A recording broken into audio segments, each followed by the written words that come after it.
You're ready. All right, Coach. Starting off, 2 official wins this past week. Just talk about your team's performance in both of those games, but especially that 111-point victory. For us, it was a long week. We put a lot of miles in this week. Really, it was, when we built this schedule, we wanted to test our team on the road because we open up conference play on the road. And so going to Southern Arkansas, it's 8 hours away for a single game. That's really hard on our team. We've been a little bit banged up. So I give our guys a lot of credit. We were 19 down in that game. We trailed the entire game on the road and did not play great, especially in the first half. Came on strong second half. And the resiliency and fight that we showed in that game was just really impressive for this time of the year for us. And then, of course, Willie Guy hits a shot at the buzzer to win Tuesday's game. Quick turnaround with Thanksgiving. We take a couple days off, 1 day prep for a Saturday opponent, and finally saw kind of what this team could be capable of offensively. I think that's where we've been struggling a little bit, is on that end of the floor. We have, if you date back to last year, our last 14 or 15 opponents, we have held under 70 points. So our defense has been really good up to this stage. And it's been our offense. It's just we've shuffled lineups so much with the injuries we've had. It's been hard to find consistency.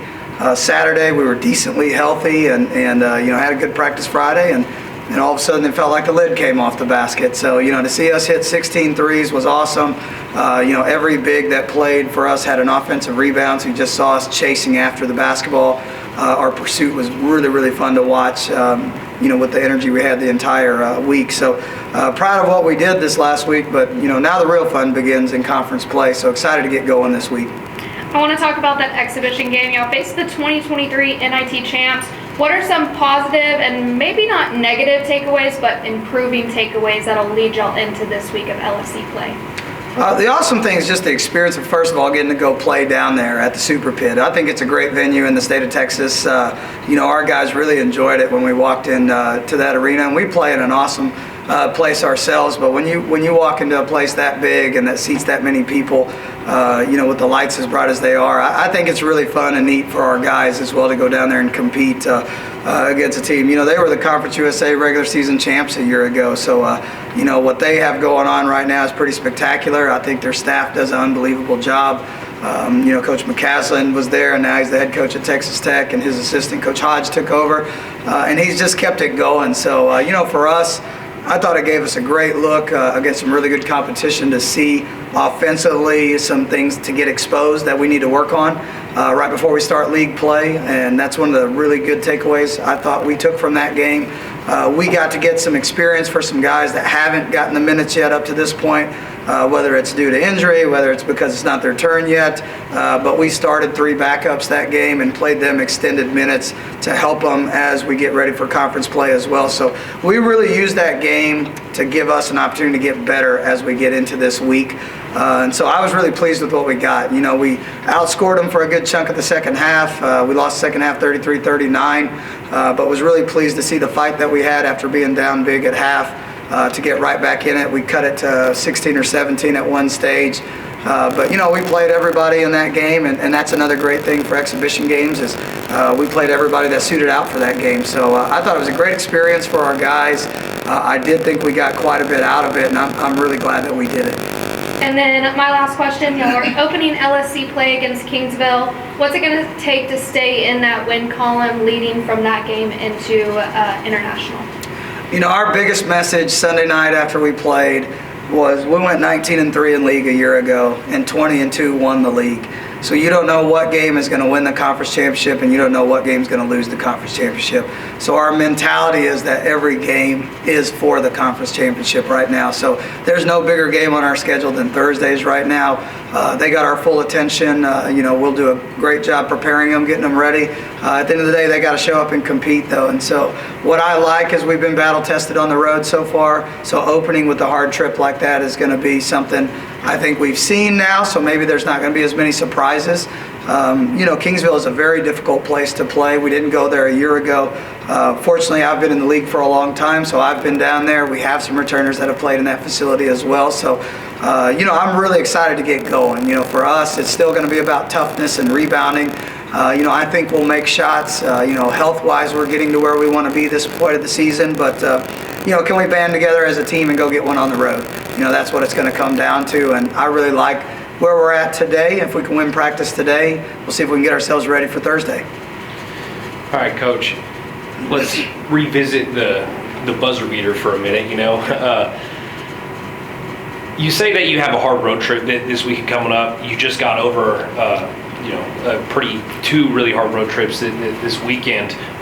Being down 19, coming back and winning at the buzzer, what did that show you as a coach about what these players can do under adversity? It was just a really, hey, we're not going to quit mentality. I think it would have been easy for us to fold, especially in the second half at the stage we were at. We cut it to 10 several times and then had some mishaps, and they, extended the lead again.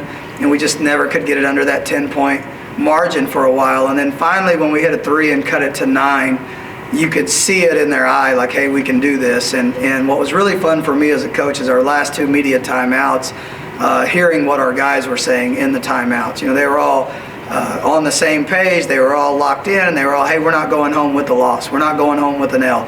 And that's what they all just kept yelling at each other, every one of those media and timeouts that we were taking down the stretch. And you could just see the fight, that there was not going to be give up. They didn't care, if things were going our way or not. They were going to do everything they could to try to help us get that win. And so to see it that early with this many new guys, kind of the group just banding together and fighting to get that done, it was really fun to see as a coach. It seemed like that success or that grit really translated to y'all's next matchup against Arlington Baptist. You kind of went nuts on them offensively. You had multiple guys with more than 15 points. Is that I know that one was at home, but is that kind of offense and that kind of defensive capability is that what's going to carry y'all through conference this year? We want to play a high, fast-paced brand of basketball, and we just haven't got there. We've been very shorthanded. If you look at the box score from the Southern Arkansas game, we played basically 7 guys that game. A couple others got limited minutes, but it's hard to play fast when you're not playing a bunch of guys. But the reason we're not playing guys is not because they're not good enough. They just haven't been healthy enough to play. We were missing our 2 leading scorers and 2 starters for that game on Tuesday against Southern Arkansas. And, we got one back, and then we got our backup point guard back who'd been out with a dislocated elbow. He had 1 practice before he played against Southern Arkansas on Tuesday. And so, he got another 1 or 2 under his belt going into Saturday. And I just see, as we're getting healthy, all of it starting to come together. And we got the talent and we got the depth on our roster to play at that pace. It's just going to be, can we stay healthy right now? Shots are going to fall. I think we got a very good perimeter shooting team. I think we got one of the best interior players in the country in Trey Farr, and we got to do a better job of getting inside to him. And as we continue to hit shots, it's going to loosen it up more for him inside. He's gotten double teamed and you name it throughout this short part of the season so far, and we've seen about every kind of defense you can imagine to keep him from scoring inside. And I think as you saw us start hitting some shots this weekend, it'll open it up there to still be a balanced team. I think we can play fast, but I still think we can score inside out as we move forward through this season, because there's going to be nights that shots don't fall, and the question's going to be how do we score in those moments, and I'm hoping we have the firepower to still do that with our inside game. Good. Thanks, Coach. Yep, thank you guys. Thank y'all.